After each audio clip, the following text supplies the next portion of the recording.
আসসালামু আলাইকুম ও রহমতুল্লাহি ওবারাকাতুহু। ঘুম থেকে উঠার পর হাত না ধুয়ে পানির পাত্রে স্পর্শ না করা।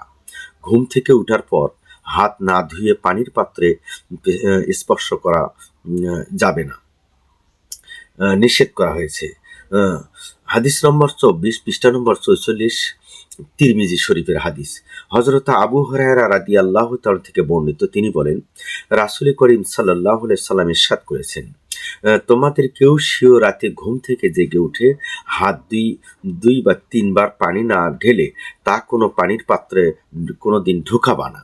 কারণ সে জানে না তার হাত ঘুমন্ত অবস্থায় কোন কোন স্থানে রাত কাটিয়েছে। উক্ত বিষয়ে ইবনে উমর, জাবির, আয়েশা রাদিয়াল্লাহু তাআলা থেকে হাদিসটি বর্ণিত হয়েছে। ইমাম তিরমিজি বলেন, হাদিসটি হাসান সহিহ, অর্থাৎ হাদিসটা সঠিক। অর্থাৎ ঘুম থেকে উঠে আপনারা হাত না ধুয়ে কোনো পানির পাত্রে হাত দেওয়া যাবে না, পানির ভিতরে হাত দেওয়া যাবে না। হযরত আবু হুরায়রা প্রখ্যাত একজন সাহাবী থেকে হাদিসটি বর্ণনা করা হয়েছে।